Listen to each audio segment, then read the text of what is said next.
इस वक्त मैं सुरेश के कमरे पर हूँ। ये कमरा बहुत साफ़ सुथरा है और इसका ये डाइनिंग हॉल है। इनके बारे में मैं आपको बताने जा रहा हूँ और किस तरह की लोकेशन है, ये सारे आप इस वीडियो में देख सकेंगे। ये है इसका डाइनिंग हॉल, जिसमें आराम से इधर खाना माना खाया जाता है और इसकी लोकेशन देखें, बहुत खूबसूरत है। अब मैं इस खिड़की से बाहर का मंजर आपको दिखाता हूँ, किस तरह का मंजर है। ये गाड़ी, ये शहर, सब कुछ इसमें वाज़ेह नज़र आता है। ये इसका हाल कमरों की। ये इसका किचन बहुत वीआईपी है, इसमें खाने बने हुए हैं। ये टोंटी वगैरह है, फर्श है और ये कमरे, इसमें 3-4 कमरे हैं, इसमें 8 लोग रहते हैं। इस तरह ये अलमारी है, ये गली है और इस तरह का ये कमरा बना हुआ है। और इस कमरे में आप जाएंगे, यहाँ सुरेश भतीजा रहता है अपना, जो इस कमरे के बाहर की गली, खिड़की, ये इसके बेड है, इधर ये फैन लगा हुआ है। इसमें दूसरा बेड भी है, 2 रहते हैं स्टूडेंट, बैग वगैरह है। इसकी छत पर देखा कोई भी फैन नहीं है, क्योंकि यहाँ पर यानी अप्रैल मई के बाद मौसम नॉर्मल हो जाता है। मई तक बहुत ठंडक रहती है। थैंक्स।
हम इस वक्त सुरेश कुमार, जिसकी यूनिवर्सिटी का नाम university of polytechnic Catalonia, university of UPC short form में कहा जाता है, वहाँ बैठे हुए हैं, घूमने के लिए आए हैं।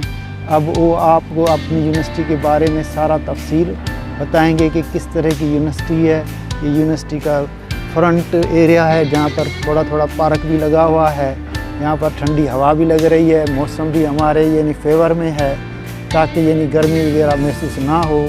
और आप इस मंजर कशी को खूबसूरती से देख सकते हैं। फ़िलहाल आप सुरेश कुमार से यानी कुछ उसकी बातें सुने, किस तरह इस यूनिवर्सिटी में इसका एडमिशन हुआ और किस तरह इसने तकलीफ़ें झेली रास्ते में, एयरलाइन में आते हुए, सफ़र करते हुए, और इसके शुरू के हालात किस तरह यहाँ पर गुज़रे। बाद में इसने किस तरह इस हालात का मुकाबला करके इस मकाम पर आकर पहुंचा और बड़ी हिम्मत से अपनी काम को जारी रखा। अब भाई सुरेश कुमार कुछ ना कुछ बताएं आप आपके बारे में। अच्छा देखिए, ये जो यूनिवर्सिटी है इसका नाम है यूनिवर्सिटी ऑफ पॉलीटेक्निक कैटालोनिया। तो ये जो है स्पेन की टॉप 5 यूनिवर्सिटीज़ में जो है ये इसका आप कह सकते हो शुमार होता है, और टॉप 500 इन द वर्ल्ड, पूरी दुनिया में टॉप 500 में ये यूनिवर्सिटी आती है। और इस यूनिवर्सिटी के अंदर जो है मल्टीपल डिपार्टमेंट्स हैं, जिसमें आपको इलेक्ट्रॉनिक इंजीनियरिंग, जिसमें मैं खुद हूँ, इलेक्ट्रिकल इंजीनियरिंग, उसके अलावा civil engineering and many more. और भी बहुत सारे डिपार्टमेंट हैं जो शायद अभी इस वक्त मेरे जहन में तो नहीं है। But one more thing here जो बहुत ज़्यादा इम्पोर्टेंट है और शायद वो इंटरेस्टिंग भी है आप सबके लिए, वो ये कि यहाँ पे एक सेंटर है जिसको हम कहते हैं Barcelona computing super computing centre, जो दुनिया का सबसे फेमस सेंटर है, जहाँ पे इंटेल की चिप्स बनती हैं, उसके ऊपर काम होता है। यानी जो इंटेल की जो प्रोसेसर्स जो होते हैं उन प्रोसेसर के ऊपर जो है वो रिसर्च होती है। तो वो जो बार्सिलोना जो सुपर कंप्यूटिंग जो सेंटर है वो ये है, बिल्कुल मेरे सामने इस पार्क में हम बैठे हुए हैं। तो ये हमारे पास है, अगर आपको जो है वो ये जो है ये है बार्सिलोना सुपर कंप्यूटिंग जो है, इसका पूरा एक अलग से डिपार्टमेंट बना हुआ है। आप देख सकते हैं ये बिल्डिंग, एक बिल्डिंग तो आपको जो है एक बिल्डिंग तो वो जो है ये है, और इसके अलावा जो दूसरी जो बिल्डिंग है वो उस तरफ है, और वहाँ पे भी एक डिपार्टमेंट है जिसको जो है बार्सिलोना सुपर कंप्यूटिंग का एक और डिपार्टमेंट वहाँ कैंपस है वो।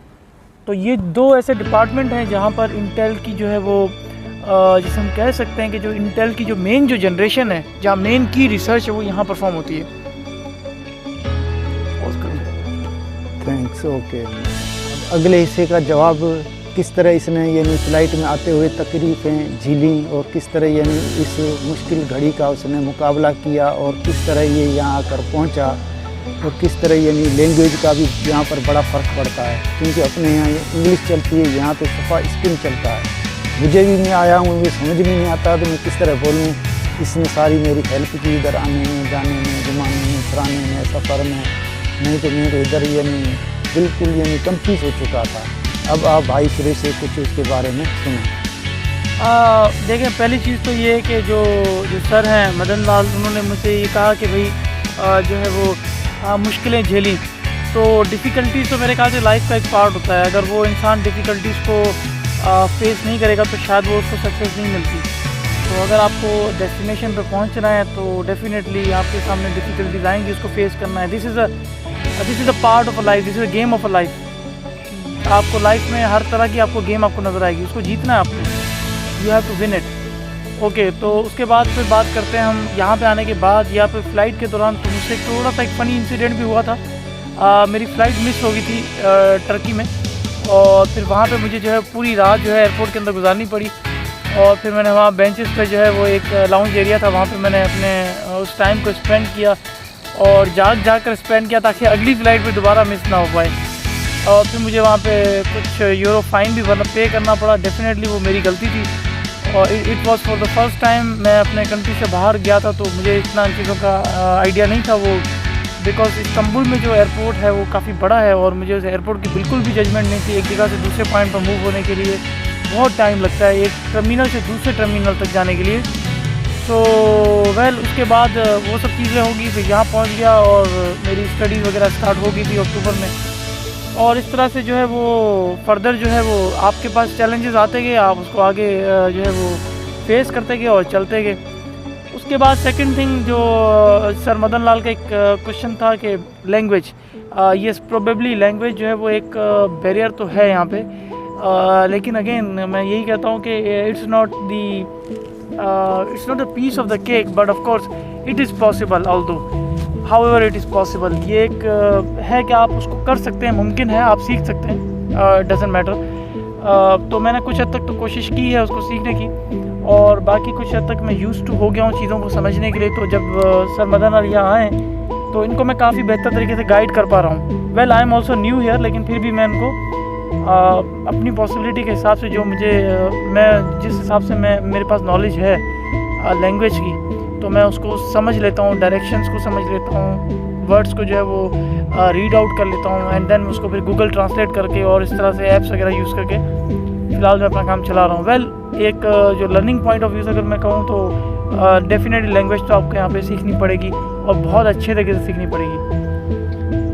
अच्छा, एक क्वेश्चन ये है कि अब यानी आपने यानी जो यहाँ पर पहुँच तो गए, अब माली जो यानी अपने इस है कम्युनिटी के बच्चे, उनके लिए क्या मैसेज पेश करते हैं कि वो किस तरह यानी अपनी ज़िंदगी में तालीम के लिए स्ट्रगल कर सकें, ताकि वो भी आपके यानी इस एग्जाम्पल से कुछ सीखें। तो इल्म जो एक बड़ी ताकत है, और कितने लोग देखें यहाँ पर इनके साथ जो रहते हैं कमरे पर, वो भी इसके मोहताज हैं, क्योंकि वो सारे अनपढ़ ही हैं, मैट्रिक इंटर करके यहाँ पर लेबर वर्क कर रहे हैं। लेकिन उन्होंने जब देखा कि उन्हें एक ऐसा यानी PhD करने वाला बच्चा यानी होनहार मिल गया है, किस तरह उनकी सपोर्ट भी हो रही है, उनको भी फ़ायदा हो रहा है।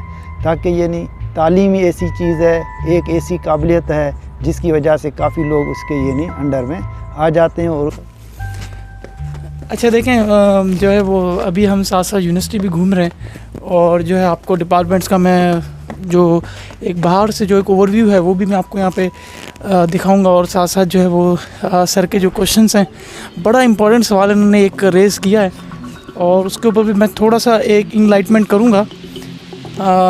सर का जो क्वेश्चन था वो ये था कि माली कम्युनिटी के लिए या बच्चों के लिए बेसिकली जो हमारी कम्युनिटी से जिनका बिलोंग करते हैं, तो उनके लिए क्या मैसेज है। तो उनके लिए फ़िलहाल तो मेरे पास एक मैसेज है, और वो ये है कि मोबाइल का अच्छा इस्तेमाल करें, टेक्नोलॉजी का फेयर यूज़ करें। टेक्नोलॉजी में आपके पास मोबाइल भी है, आपके पास इंटरनेट भी है, उसका एक अच्छा इस्तेमाल करें, फेयर यूज़ करें। सेकंड थिंग, एजुकेशन पे अपना पूरा फोकस रखें, क्योंकि एजुकेशन इज़ अ की ऑफ सक्सेस। ये कहते हैं ना, कामयाबी जो है वो तालीम जो है कामयाबी की कुंजी है। एम आई राइट सर? Yes, मेरे ख्याल से तो ऐसे ही है। हाँ बिल्कुल ये नहीं। तो वो जो है कामयाबी जो कहते हैं कि तालीम जो है कामयाबी की कुंजी है, तो वो एक बिल्कुल सही बात है, इसमें कोई डाउट्स नहीं है इस बात में, there is no any doubt. तो अगर आपको कुछ बनना है, आगे निकलना है, then of course you have to find a door through the education. आपको एक तालीम के ज़रिए अपना रास्ता बनाना है, और वही एक तरीका है, और कोई इसके अलावा और कोई जो है वो मेथड नहीं है। शॉर्टकट जो हम कहते हैं, तो शॉर्टकट फिर ये होता है, या तो फिर आपके पास बहुत सारा पैसा हो, then you have the shortcut. लेकिन वो शॉर्टकट जो होता है वो शॉर्ट टर्म के लिए ही होता है, वो लॉन्ग टर्म नहीं होता। फिर लॉन्ग टर्म के लिए फिर आपको एक बहुत स्ट्रगल करनी पड़ती है, बहुत स्ट्रगल से आपको गुजरना पड़ता है। लेकिन फिर उसकी जो फाइनल डेस्टिनेशन होती है वो 100% आपके हाथ में होती है, वो कभी आपसे हाथ से निकलेगी नहीं फिर वो। तो फाइनल मैसेज यही है कि एजुकेशन पे अपना फोकस रखें, इंटरनेट का अच्छा इस्तेमाल करें, फेयर यूज़ करें, और सबसे बड़ी चीज़ मोबाइल आपके पास जो मौजूद है, टेक्नोलॉजी है, लैपटॉप है, उसका एक फेयर यूज़ करें। उसको जिस मकसद के लिए आपने उसको लिया है, आप उस मकसद में उसका पूरी जान लगा दें। फॉर एग्ज़ाम्पल इफ़ उसका एक पर्पज़ जो है वो एजुकेशन है, then do it whatever you can do for your education through these technologies. मेरे ख्याल से तो यही एक इन शॉर्ट आंसर है। फर्दर जो है वो एक पेरेंट्स के लिए मैं ये कहूँगा कि जो हमारी कम्युनिटी से जो भी पेरेंट्स हैं जिनके बच्चे हैं, तो वो कहते हैं कि बच्चा वही सीखता है जो अपने पेरेंट्स से सीखता है। आप अगर बच्चों के सामने जो है वो अगर आप मेरे ख्याल से बच्चों के सामने जो है वो एक अच्छा इस्तेमाल अगर रखेंगे मोबाइल का, टेक्नोलॉजी का, आप उसके सामने जो एक्शन करेंगे वही बच्चे जो है आपके एक्शन से रिएक्ट करेंगे, और वही उसको सीखते हैं, वही उससे लर्न करते हैं। आई थिंक तो मेरे ख्याल से यही चीज़ है, पेरेंट्स अगर उसको अच्छी मोटिवेशन देंगे तो मेरे ख्याल से उसका रिजल्ट भी अच्छा आएगा। Parents is the model for student. So यानी education is very very hard, but it is very worship to purpose to achieve your goal or purpose. It is very efficient boy who worked hard to achieve his aim. So I am very encourage him. So anyone दूसरे जो student है वो भी कोशिश करके इस तरह अपना रास्ता तालीम का इख्तियार करें। तालीम से यानी वो साथ में यानी इनकम भी उनकी होगी, साथ में दुनिया भी घूमेंगे, वरना दुनिया को घूमना बहुत नामुमकिन है। मैं एक ऐसा बंदा हूँ जो यानी अकेले सर इस तरह घूम रहा हूँ बगैर बिजनेस के या कारोबार के। इसलिए यानी तालीम होगी, अच्छी काबिलियत होगी, आप में मेहनत होगी, लर्निंग होगी, जुस्ती होगी, सीखने का तरीक़ाकार, अंदाज़, एफिशिएंसी, काबिलियत आप पैदा करोगे तो आगे बढ़ जाओगे। इस तरह आप यानी साथ साथ फाइनेंशियली भी स्ट्रांग होते जाओगे, और इसके साथ साथ आप दुनिया के तकरीबन कंट्रीज़ भी घूमोगे, एंजॉय भी करोगे, लाइफ भी, इससे आपके बच्चों का फ्यूचर भी बन जाएगा। इस तरह का आपको माहौल और इस तरह ही पैदा करना है। ठीक, ओके।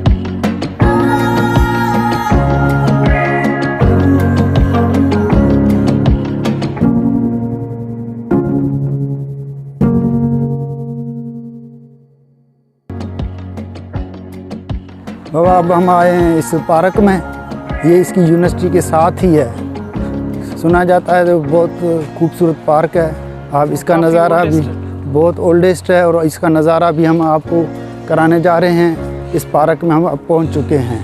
बहुत खूबसूरत है, ग्रीन में है और इसका आप अब नेचुरल, इसका जो नाम है वो है पार्क द पेड्राल बेस। पार्क द पेड्राल बेस इस पार्क का ये असल नाम है। थोड़ा सा स्पेनिश नाम है सर को, स्पेनिश टाइप का नाम है पेड्राल जो बेस। आपको भी समझ में थोड़ा मुश्किल लगेगा। अब आप इस पार्क का खूबसूरत नज़ारा करेंगे सुरेश कुमार के साथ और मेरे साथ, ताकि आपको पता लगे किस तरह का पार्क है। अब ये देखें पार्क का नज़ारा, किस तरह लंबे लंबे दरख्त हैं, खूबसूरत नज़ारे हैं। लोग भी इधर आते जाते रहते हैं और अपना कुदरत के जो नज़ारे हैं, खूबसूरती है पार्क का, उससे लुत्फ़अंदोज़ भी होते हैं। हम अंदर की तरफ दाखिल हुए हैं, अब आगे जाते जा रहे हैं तो देखें आप इसका नज़ारा, किस तरह का पार्क है और आप इससे और भी लुत्फ़अंदोज़ होंगे। घर बैठ के आप बार्सिलोना जो स्पेन का सिटी है उसका ये नज़ारा इस पार्क में आप कर सकते हैं। अब देखें चारों तरफ दरख्त हैं जो आसमानों से बातें कर रहे हैं। इस तरह लग रहा है जैसे ये आसमान को छू रहे हैं। और इसके साथ आज कुछ मौसम में धूप भी निकला हुआ है और हल्का हल्का यानी हवा भी हल्की सी महसूस हो रही है और साथ में आज थोड़ी थोड़ी गर्मी भी महसूस हो रही है। इससे पहले यानी हल्की हल्की बूंदाबांदी भी इधर हुई थी। कुछ देर धूप रहती है, कुछ देर यानी बादल भी छाए जाते हैं। और ये आप देखें, ये मुजस्समा देखें कितना खूबसूरत संतराश का बना हुआ है, जिसे आप देखेंगे और भी लुत्फ़अंदोज़ होंगे। पता नहीं किस टाइम का बना हुआ है। और इसका नज़ारा देखें, साथ में इसके साथ इसकी ये पब्लिक बिल्डिंग है। ये पब्लिक बिल्डिंग देखें येलो कलर में बनी हुई है। बड़े बड़े दरवाजे हैं, लंबी लंबी खिड़कियां हैं, जिससे देखकर आप और भी इसका नज़ारा और भी खूबसूरत हो जाता है। अब ये कितना आप देखेंगे, हर तरह की यानी बिल्डिंग पुराने टाइप की बनी हुई है। काफ़ी अरसा हो गया है लेकिन ऐसे लग रही है कि अभी की अभी यानी उसी तरह बनी पड़ी हैं। इसमें आप देखें ये पुराने टाइप के देखें फ्रेम शीशे लगे पड़े हैं, जिसमें बल्ब देखें किस तरह का है, गेट देखो किस तरह का है। और चारों तरफ पक्षियों की थोड़ी थोड़ी आवाज़ें भी आपको फील होती रहेंगी। और इसके ये मेन फ्रंट है, मेन फ्रंट पर जाके देखें किस तरह यानी तस्वीरें पेंटिंग की हुई हैं। पता नहीं कब के वक्त की पेंटिंग की हुई तस्वीरें हैं जो आप देखेंगे और भी खूबसूरत लगेंगी। येलो कलर में बिल्डिंग बनी हुई है। आगे आप इसमें देखें, इसमें थोड़ा सा फाउंटेन भी नज़र आ रहा है, जिसमें हल्का हल्का पानी पड़ा है और साफ़ सुथरा पानी, जिसमें आसमान का नज़ारा भी आप कर सकते हैं। ये इसका मेन गेट है पब्लिक के लिए। कभी कभी खुलता है, कभी बंद पड़ा है, फ़िलहाल तो बंद है। इस तरह यानी ये इनको ये फाउंटेन का नज़ारा दिखाएं, जिसमें देखें पानी शाइनिंग कर रहा है आईने की तरह, और बादल भी हल्के नज़र आ रहे हैं। बिल्कुल साफ़ पानी, शफाफ क्रिस्टल की तरह बना हुआ है। और परिंदों की आवाज़ें भी आप सुनते होंगे। और इस फाउंटेन के आर पार देखें छोटे छोटे पत्थर संगमरमर के बने हुए हैं, मुजस्समे स्टेचू जिसे हम कहें। इस तरह यानी आप ये देखें लंबे दरख्त हैं, जिसके डिज़ाइनिंग भी अपने तरीके से है। आप देखें और भी खूबसूरत नज़ारे। अब देखें ये स्टेचू खूबसूरत बना हुआ है। इसके किस्म के दरख्त हैं, अजीब किस्म के मुजस्समे बने हुए हैं संगमरमर के। और परिंदों की आवाज़ें भी सुनाई दे रही हैं। पता नहीं किस किस्म के परिंदे हैं, हमें तो समझ भी नहीं आता है। आप देखें, सुने, नज़र तो आते नहीं हैं लेकिन लंबे दरख्तों में छुपे हुए हैं। इनके आशियाने भी बने हुए हैं। इस तरह आप देखें, नीचे की तरफ अब जा रहे हैं हम। ये नज़ारा देखें, नीचे का दरख्तों की झूमर वाले दरख्त हैं, लंबे जैसे पहाड़ों में भी होते हैं। इस तरह के लंबे झूमर वाले दरख्त। इधर हरियाली, बैठने के लिए कुर्सियां हैं लोगों के लिए, ताकि अपना थोड़ा इधर पुरसकून माहौल से और भी लुत्फ़अंदोज़ हो सकें, सांस वगैरह ले सकें। इस तरह ये छोटे छोटे फाउंटेन हर जगह दिखाई दे रहे हैं। और लोग भी, ये वक्त थोड़ा दोपहर का था, इस वजह से लोग कम आए हुए हैं। तो ये थी गुफ्तगू दे पेद्राल बेस काफ़ी ओल्डेस्ट पार्क है सर ने जैसे दिखाई आप लोगों को काफ़ी बड़े फाउंटेन्स भी, लेकिन अभी तो फिलहाल ऑफ है। हाँ, आगे चलते भी जाएं। क्योंकि इस वक्त जो है वो एक पीक डे का जो है वो एक पीक्स जो है आवर है सनलाइट में पीक्स आवर पे, तो इस वक्त जो है फाउंटेन्स वगैरह ऑफ है, लेकिन जैसे इवनिंग होती है तो फाउंटेन्स यहाँ पे स्टार्ट हो जाते हैं। तो पब्लिक जो क्राउड है वो भी यहाँ पे बढ़ जाता है, काफ़ी बढ़ जाता है। तो well this is a park जो आज सर को दिखाई है मैंने। सर को काफ़ी अच्छी लगी पार्क, क्योंकि एक ओल्डेस्ट पार्क भी है और इंटरेस्टिंगली जो है वो सर को यहाँ पे जो ज़्यादा चीज़ पसंद आई वो मेरे ख्याल से वो स्टैचूज़ बहुत पसंद आए। काफ़ी ओल्ड स्टैचूज़ हैं, उनकी काफ़ी हिस्ट्री है, वक्त पुराने के बने हुए हैं। ये पार्क अपने आप में जो है एक खूबसूरती का एक मंजर पेश कर रही है। Beautiful picture. और बड़ी बात इसकी सहूलत ये है कि इसकी यूनिवर्सिटी के साथ ही है, ताकि यानी यूनिवर्सिटी में आओ तो पार्क का भी नज़ारा कर सकते हो। अब हम पार्क से बाहर आ रहे हैं रोड की तरफ। हाँ गला रोड की तरफ क्या ना है, कौन सा एड्रेस है आप बताएं? इस तरफ हम एग्जिट करेंगे। हाँ अच्छा, तो ये एग्जैक्ट गेट है इसका, मेन रोड की तरफ जा रहे हैं अब किस जगह पर आप जाएंगे, आप अपना प्रोग्राम क्या है ये बताते जाएं। उसके बाद देखते हैं सर ने जो प्रोग्राम डिसाइड किया हम उसको फॉलो करेंगे, जो हमारा शेड्यूल है उसको हम फॉलो करेंगे। So let's see okay bye bye.